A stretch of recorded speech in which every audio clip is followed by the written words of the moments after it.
안녕하세요. 안녕하세요. 이 시간에 우리 4장 20절 요절 말씀을 같이 한번 읽읍시다. 시작. 좋은 땅에 뿌려졌다는 것은 말씀을 듣고 받아 30배나 60배나 100배의 결실을 하는 자니라. 은혜로우신 아버지 하나님, 이 시간에 예배하기 위해서 이 자리에 왔습니다. 성령 하나님께서 함께 하시고 또 한 말씀을 허락하여 주시옵소서. 예수님의 말씀이 우리 가운데 임하도록 축복해 주옵소서. 감사하고 예수님의 이름으로 기도합니다. 아멘. 씨앗을 심고 그것이 자라는 것을 지켜본 적이 있죠. 그런데 같은 꽃이나 채소를 심었는데도 환경에 따라 성장 과정이나 결과가 다른 모습을 볼 수 있죠. 오늘 예수님은 이런 이미지를 배경으로 말씀에 대한 우리의 자세를 가르칩니다. 우리의 자세는 어떠해야 합니까? 첫째, 우리는 말씀을 들어야 합니다. 예수님은 다시 바닷가에서 가르치기 시작하셨습니다. 예수님은 많은 사람이 모여드니 바다 위에 있는 배에 올라 앉으시고 많은 사람은 육지에 있습니다. 그리고 예수님은 여러 가지 비유로 가르칩니다. 비유는 어떤 것을 이해하기 위해서 다른 것과 비교하여 표현하는 방법입니다. 특히 영적인 진리를 설명하기 위해서 친숙한 장면과 일상적 사물을 사용하는 짧은 이야기죠. 예수님이 가르치는 비유의 내용은 무엇입니까? 3절을 보십시오.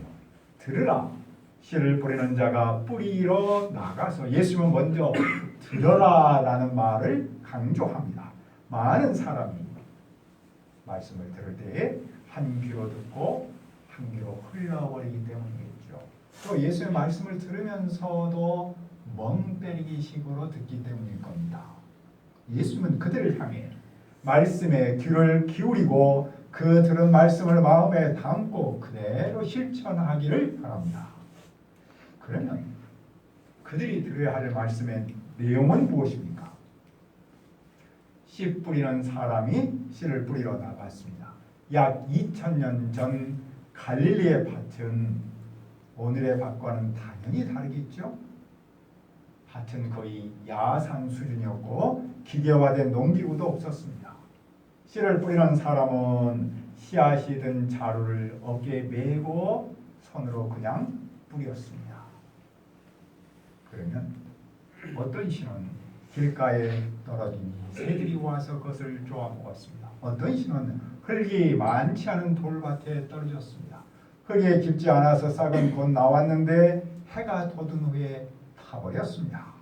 왜냐하면 뿌리가 없어서 말랐기 때문입니다. 어떤 씨는 가시 덤불 속에 떨어졌습니다. 가시나무가 자라서 그 씨의 숨을 막아버렸습니다. 씨는 열매를 맺지 못했습니다. 그런데 어떤 씨는 좋은 땅에 떨어졌습니다.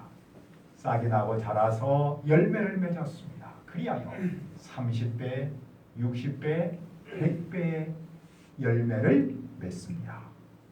이 비유에서 무엇을 배웁니까? 첫째로 겉으로는 4종류의 땅이지만 실제로는 2종류의 땅만 있습니다. 첫 번째, 두 번째, 그리고 세 번째 밭은 열매를 맺지 못했습니다. 오직 4번째 좋은 땅만 열매를 맺었습니다. 따라서 세상에는 여러 종류의 땅이 있지만 실은 2종류의 땅만 있습니다. 열매를 맺지 못하는 밭과 열매를 맺는 땅만 있는 거죠. 둘째로 열매는 씨가 아닌 땅이 결정합니다. 씨는 언제나 똑같음을 전제합니다. 똑같은 씨를 전제할 때에 어떤 땅에 떨어지느냐에 따라서 열매를 못 맺기도 하고 맺기도 합니다. 열매를 맺으려면 씨보다 땅이 중요합니다. 그리고 그 땅도 다 똑같이 결실하지 않습니다. 상황에 맞게 결실하는데 상대적으로 적게 결실하거나 많게 결실합니다. 결실은 획일성이 아닌 다양성의 특징을 보여주고 있습니다. 그러므로 우리는 말씀 앞에서 어떤 자세를 가져야 합니까? 9절을 보십시오. 또 이러시되 들을 귀 있는 자는 들으라 하시니라. 귀가 없는 사람은 없습니다. 하지만 말씀 앞에서는 귀가 없는 사람이 있고 귀가 있는 사람이 있습니다. 예수님의 말씀을 한 귀로 듣고 한 귀로 흘리는 사람과 그 말씀을 듣고 마음에 담는 사람이 있습니다. 말씀을 듣는 마음 자세에 따라서 열매를 못 맺히기도 하고 맺히기도 합니다. 그러므로 우리는 말씀 앞에서 들을 귀가 있어야 합니다. 들을 귀가 있는 사람은 말씀 앞에서 어떤 반응을 보입니까? 둘째, 우리는 말씀을 듣고 받아야 합니다. 예수님이 혼자 계셨을 때 그분을 따르는 사람들이 12 제자와 함께 와서 비유의 뜻을 묻습니다. 예수님은 어떻게 대답하셨습니까? 예수님은 하나님 나라의 비밀을 너희에게는 알려주셨습니다. 하지만 외인에게는 비유로 합니다. 예수님은 하나님 나라의 비밀을 모든 사람에게 똑같이 알려주지 않습니다. 예수님은 너희와 외인을 구분합니다. 너희는 비유에 대해서 예수님께 와서 물은 사람이죠. 반대로 외인은 예수님께 와서 묻지 않은 사람입니다. 왜 예수님은 외인에게 비유로 합니까? 12절로 말씀합니다. 이는 그들로 보기는 보아도 알지 못하며 듣기는 들어도 깨닫지 못하게 하여 돌이켜 죄사함을 얻지 못하게 하려 함이니라 하시고, 예수님께서 외인에게 비유로 하신 이유는 그들이 보고 또 보아도 이해하지 못하고 듣고 또 들어도 깨닫지 못하게 하려는 데 있었습니다. 다시 말하면 그들이 돌아서서 회개해서 죄를 용서받지 못하도록 하는 데 있었습니다. 예수님은 죄의 사함을 아무에게나 거저주지 않습니다. 들을 귀가 있는 사람에게만 주십니다. 이처럼 너희와 외인 사이에는 큰 간격이 있습니다. 그런데 그 양극화를 외인 스스로 만들었습니다. 또 예수님은 무엇을 말씀하셨습니까? 이 비유를 알지 못하면 다른 비유도 모릅니다. 이 비유를 이해하면 모든 비유를 이해할 수 있습니다. 어떻게 예수님은 그 비유를 해석합니까? 예수님은 씨를 뿌리는 사람을 말씀을 뿌리는 사람으로 해석합니다. 다시 말해서 예수님은 전도자라고 표현한 것이죠. 말씀이 사람한테 전파됐을 때 그 결과는 어떻게 나타납니까? 첫째로 말씀이 길가에 떨어졌다라는 말은 이런 사람을 말합니다. 곧 말씀을 들었을 때 사탄이 즉시 와서 들었던 그 말씀을 빼앗아 가는 겁니다. 그러니까 말씀이 일하는 곳에는 누구도 있어요? 사탄도 일합니다. 우리가 말씀을 건성으로 들으면 사탄이 와서 말씀을 뺏어갑니다. 둘째로 말씀이 돌밭에 뿌려졌다는 말은 이런 사람을 말합니다. 이런 사람에게는 장점과 함께 약점이 공존합니다. 장점은 말씀을 들을 때 기뻐하며 즉시 받습니다. 반면 약점은 그 속에 뿌리가 없어서 잠깐 견디다가 그 말씀 때문에 환난이나 박해가 일어나면 곧 넘어집니다. 우리가 말씀대로 산다고 해서 꽃길만 걷는 것은 아니죠. 어떨 때는 말씀 때문에 힘든 일을 만납니다. 말씀대로 살려고 하다가 손해도 보고 희생도 합니다. 그때야말로 우리의 삶의 변곡점이라고 할 수 있겠죠. 아픔과 희생이 있다고 해서 말씀을 포기하면 결실하지 못합니다. 셋째로 말씀이 가시덤불에 떨어졌다는 말은 어떤 사람입니까? 그들은 말씀을 듣긴 하지만 세상의 염려와 재물의 유혹과 그 밖에 다른 일에 욕심이 들어와 말씀을 숨막히게 합니다. 우리가 말씀대로 살아도 염려와 유혹과 욕심은 패키지로 찾아옵니다. 그리고 그것은 정말로 잘 자랍니다. 그 모든 뿌리에는 돈이 있습니다. 돈에 대한 염려와 돈에 대한 유혹과 돈에 대한 욕심은 마치 검불처럼 가시검불처럼 무섭게 사람 안에서 자랍니다. 무엇보다도 그것이 가시덤불처럼 자라면 말씀이 자라지 못합니다. 말씀에 숨을 막아버리기 때문입니다. 우리는 염려와 유혹과 욕심을 교회의 세속화라고 부릅니다. 현대교회의 가장 큰 적은 외부가 아닌 내부에 있다고 해요. 그리고 그것을 교회의 세속화라고 합니다. 우리가 말씀을 배우고 교회에 다닐지라도 세속화의 물결에 휩싸이면 대체할 수 없는 예수님의 정체성을 잃어버리기 때문입니다. 다시 말하면 대체할 수 없는 예수님의 정체성이 돈으로 대체하기 때문입니다. 그러면 그분의 말씀이 힘을 잃어버리고 결실하지 못합니다. 그러면 누가 결실합니까? 20절을 다시 한번 읽읍시다. 시작. 좋은 땅에 뿌려졌다는 것은 오늘 말씀을 듣고 받아 30배나 60배나 100배의 결실을 하는 것입니다.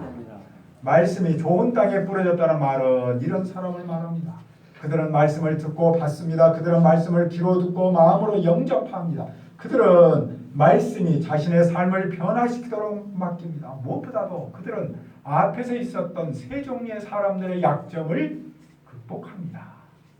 그러면 30배나 60배나 100배의 결실을 합니다. 그 결실의 내용은 무엇입니까? 그것은 하나님의 비밀을 깨닫는 것이고 죄를 용서받는 것이죠. 그리고 더 나아가서 말씀의 씨를 뿌리는 전도자로 사는 그것을 말합니다. 아멘.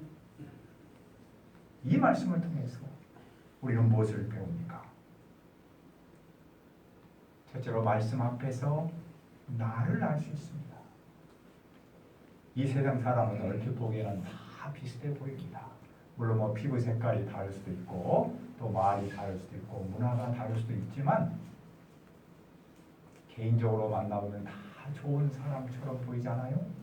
그 누구도 말씀을 듣기 전에는 내로남불로 살아갈 수밖에 없을 겁니다. 하지만 말씀을 듣고 그 말씀대로 살려고 하면 다릅니다. 말씀을 듣고 받으면 자기가 말씀에 싹도 내지 못하는 길가와 같은 그런 사람이라는 사실을 깨닫습니다. 또 말씀을 듣고 받으면 말씀을 좋아하면서도 그 말씀 때문에 힘들면 말씀을 포기할 수밖에 없는 연약한 사람이라는 사실을 깨닫습니다. 또 말씀을 듣고 받으면 말씀이 자기 안에서 자라지만 염려와 유혹과 욕심이 패키지로 들어와서 그 말씀을 눌러버리는 그런 존재를 깨닫습니다. 그리고 말씀을 듣고 받으면 이런 사람과는 본질이 다른 결실하는 사람이라는 사실도 발견합니다. 말씀을 듣지 않을 때는 그 사람이 그 사람 같은데 말씀을 듣고 받으면 이렇게 다릅니다. 그러므로 누구든지 자기 본 모습을 알려면 말씀을 듣고 받아야 합니다. 말씀을 듣고 받지 않으면 자신의 실존을 모릅니다. 말씀을 듣고 그대로 살려고 하면 본색이 드러나고 자기 실존을 깨닫습니다. 둘째로 결실은 말씀을 듣는 자세가 결정합니다. 예수님께서 하나님의 왕국에 대한 말씀을 부르셨을 때 그 주위에 많은 사람들이 모여들었습니다. 그런데 그 말씀 앞에서 사람들의 반응은 달랐습니다. 어떤 사람은 멍 때리고 한 귀로 듣고 한 귀로 흘렀습니다. 심할 때는 말씀에 대해서 시비를 걸고 대들었습니다. 반면 어떤 사람은 말씀을 들으면서 마음으로부터 아멘했습니다. 바로 그 사람이 30배, 60배, 100배 결실합니다. 셋째로 좋은 땅은 태어나기보다는 만들어집니다. 사람은 태어날 때부터 열매를 맺지 못하는 땅과 열매를 맺는 땅으로 태어나는 걸까요? 아니면 열매를 맺지 못하는 땅이 좋은 땅으로 바뀌는 겁니까? 어떤 점에서 사람은 태어날 때부터 좋은 땅은 아닙니다. 사람은 태어날 때부터 죄로 인해서 열매를 맺지 못하는 땅입니다. 그러면 누가 좋은 땅입니까? 말씀을 듣고 받는 사람입니다. 말씀을 듣고 받으면 사탄이 말씀을 뺏어 가도 다시 시작할 수 있습니다. 말씀에 뿌리가 없는 사람도 말씀을 듣고 받으면 말라버리지 않습니다. 욕심과 유혹이 많을지라도 말씀을 듣고 받으면 그것을 극복합니다. 말씀을 듣고 받으면 나쁜 땅에서 좋은 땅으로 바뀝니다. 말씀이 그 사람을 변화시키기 때문입니다. 콩나물을 예전에는 각 집에서 키웠죠. 콩나물을 키울 때 구멍이 뚫린 그릇에 콩을 넣고 검은 천으로 덮습니다. 그리고 매일 4시간 간격으로 물을 아주 흠뻑 주지요. 그러면 그 주었던 물은 대부분 다 빠져버립니다. 그런데 물을 주면 그 다음날 점점 변화가 일어나요. 말 그대로 콩나물은 그 물을 먹고 무럭무럭 자라지요. 이처럼 우리가 말씀을 듣고 받으면 겉으로는 효과가 나타나지 않은 것처럼 보일지라도 안에서는 살이 되고 피가 됩니다. 영적으로 무럭무럭 자랍니다. 말씀을 듣고 받으면 그 점에서 좋은 땅으로 변화합니다. 그러므로 우리는 내가 마치 길가 같고 돌밭 같고 가시덤불 같은 마음을 가진 사람처럼 보일지라도 실망하지 않아야 합니다. 우리는 또 좋은 마음을 가진 사람으로 바뀌고 있다는 희망을 품어야 합니다.